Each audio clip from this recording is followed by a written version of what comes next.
کی پہرے داری نہ کرے؟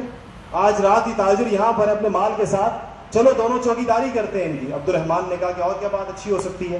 ایک خلیفۃ المسلمین، دوسرا عشرہ مبشرہ میں سے عبد الرحمن ابن عوف، یہ دونوں ان تاجروں کی حفاظت کے لیے کہتے ہیں ہم دونوں وہاں پر کھڑے ہو گئے، اور اس کے بعد ہم نے رات کو نماز کا معمول تھا، نماز بھی پڑھتے جا رہے ہیں اور حفاظت بھی کر رہے ہیں۔ کہتے ہیں اتنے کے اندر ایک بچے کے رونے کی آواز آئی اور بہت زیادہ رو رہا ہے۔ عمر فاروق رضی اللہ تعالیٰ عنہ گئے اور اس کی ماں سے کہا کہ اس کو چپ کراؤ۔ واپس آئے، پھر نماز شروع کر دی، دیکھتے ساری رات وہ بچہ روتا رہا۔ پھر دوبارہ کہ ماں کو جا کے ڈانٹا کہ تو کیسی ماں ہے، اس بچے کو چپ کرا، اس کو دودھ پلا۔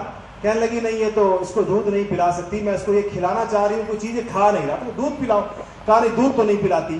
کہا کیوں نہیں پلاتی؟ کہتے کہ عمر نے ان بچوں کا وظیفہ مقرر کیا ہے جن کا دودھ چھوٹ چکا ہو۔ جو بچے ماں کا دودھ پیتے ہیں ان کا وظیفہ نہیں ملتا، جن کا دودھ ماں سے چھوٹ گیا ہے ان کو وظیفہ ملتا ہے، تو اس لیے اس کا دودھ چھڑا رہی ہے تاکہ اس کا وظیفہ جاری ہو جائے۔ یہ بات سنتے ہی واپس آئے اور صحابہ فرماتے ہیں کہ فجر کی نماز کے اندر اتنی اونچی اونچی آواز سے روئے، اور نماز کے بعد کہا کہ کم قتل من اولاد المسلمین، کہا کہ عمر خدا جانے تو نے مسلمانوں کے کتنے بچے مارے ہوں گے، تو نے یہ شرط کیوں لگائی کہ جس کا دودھ چھوٹ جائے گا اس کو صرف وظیفہ ملے گا؟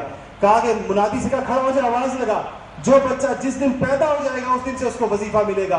کسی ماں کو آئندہ کوئی ماں اپنے بچے کا دودھ نہ چھڑائے۔ اور رو رو کر کہتے تھے کہ عمر تو نے کتنے مسلمانوں کے بچے مارے ہوں گے خدا جانے۔ حالانکہ ایک صحیح قانون تھا کہ جو بچہ دودھ پیتا ہے، آج کل میڈیکل سائنس بھی یہی کہتی ہے کہ جب تک دودھ آ رہا ہے ماں کا دودھ پلایا جائے اس کو۔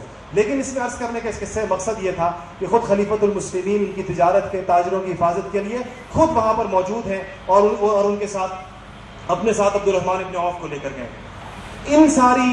اس سارے ماحول کو حضور اکرم صلی اللہ علیہ وسلم کے زمانے کے صحابہ کرام کا ان کے ساتھ تعامل اور ان کے ساتھ بات، خود حضور اکرم صلی اللہ علیہ وسلم کا ان کو یہ نام دینا، جیسا میں نے عرض کیا تھا پچھلے ایک بیان میں کہ اس پر بھی امام ترمذی نے باب قائم فرمایا کہ حضور اکرم صلی اللہ علیہ وسلم نے تاجروں کو پہلی دفعہ تاجر کا نام دیا۔ صحابہ فرماتے ہیں حضور سے پہلے ہم کو سمسار کہا جاتا تھا، سماسرہ کہا جاتا تھا ہمیں، جس کا ترجمہ ہے دلال، یعنی یہ دلال ہوتے ہیں۔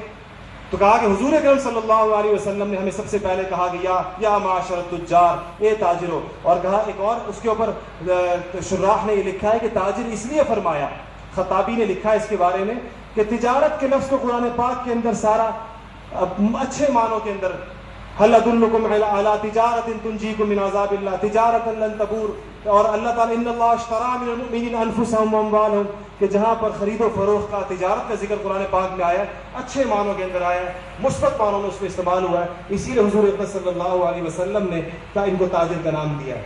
تو آج اس ذمہ داری کو محسوس کرنے کی ضرورت ہے کہ یہ دین کے شعبوں میں سے ایک شعبہ ہے، اور جس طرح کہ آپ مسجد کے اندر جاتے ہوئے اس شعبے کے احکامات کو مستحضر کرتے ہیں، نماز پڑھتے ہوئے جس طرح اس کے احکامات کو مستحضر کرتے ہیں، جیسا کہ آپ تجارت کے لیے، آپ حج کے لیے جاتے ہوئے حج کے احکامات سیکھ کر جاتے ہیں، جیسا عمرے کے احکامات سیکھتے ہیں، جیسے روزے کو اس کے احکامات کے مطابق کرتے ہیں، ایسے ہی تجارت بھی اللہ تعالیٰ کا ایک حکم ہے، حضور اکرم صلی اللہ علیہ وسلم کا طریقہ اور سنت ہے، پورے تفصیلی احکامات اس کے بارے میں موجود ہیں۔ اس کے اندر جو مخلص ہو جائے گا، جو اس کے اندر صحابہ کرام نے احادیث کے اندر ایک آخری روایت آپ کے ساتھ فرماؤں گے، عرض کروں کہ صحابہ فرماتے ہیں کہ حضور اکرم صلی اللہ علیہ وسلم نے فرمایا کہ اللہ تعالیٰ اس بات کو پسند فرماتے ہیں کہ آدمی کوئی کام کرے تو یتقن فیہ، کہ اس کے اندر پھر اتقان ہو، اس میں مضبوطی ہو۔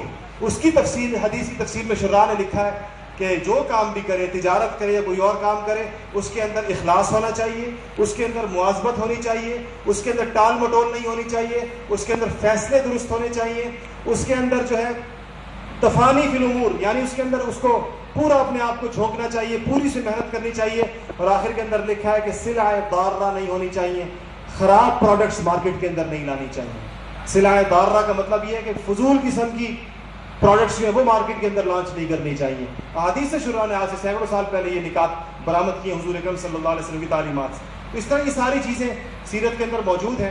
آج کے موضوع کا احاطہ تو ممکن نہیں ہے اس 40-45 منٹ کی گفتگو کے اندر، اتنا ہمیں پتہ چل سکتا ہے کہ اس کے بارے میں ہمیں ایجوکیٹ ہونے کی ضرورت ہے، اس کے بارے میں ہمیں تھوڑی سی واقفیت اور آگاہی کی ضرورت ہے۔ یہ جو ادارہ جو آج ہمارا میزبان ہے، شریعہ کنسلٹنسی سروسز، اس نے اسی آگاہی کی مہم کی وجہ سے آپ کو بھی دعوت دی اور مجھے بھی دعوت دی، اور ان کا خیال یہ ہے کہ اسی شعور کو بیدار کیا جائے۔ اس پروگرام کا مقصد یہ ہے کہ اس شعور کو بیدار کیا جائے کہ تاجر اپنی ذمہ داری کو محسوس کرے، اس کے اندر جو عبادت کا پہلو ہے اس کو مستحضر کرے کہ روزانہ صبح میرا جانا اور بیٹھنا اور شام تک رہنا ایک عبادت ہے. اس کو عبادت بنانا ہے, اس کو عبادت بنانا ہے. کیسے عبادت بنے گی؟ اس کے لیے مجھے پوچھنا پڑے گا, اس کے لیے مجھے معلومات کرنی ہوگی. اور میرے بارے میں یہی ہے, اس بارے میں مجھے حضور اکرم صلی اللہ علیہ وسلم بشارتیں سنا کر گئے ہیں. یہ آگاہی پیدا کرنا ان حضرات کا مقصد ہے. اللہ کرے کہ ہمیں اس کا شعور پیدا ہو, ہمیں اپنی ذمہ داریوں کا احساس ہو, ہمیں اس کو بھی دین کا ایک شعبہ سمجھ کر سمجھنے کی ضرورت اور سیکھنے کی ضرورت محسوس ہو, جیسے عبادات کے اندر ہوتی ہے. اللہ جل جلالہ مجھے آپ کو عمل کرنے کی توفیق نصیب فرمائے. اب آخر کے اندر حضرت مولانا یحییٰ مدنی صاحب دامت برکاتہم العالیہ کچھ ارشادات بھی فرمائیں گے آخری, اور پھر دعا بھی فرمائیں گے.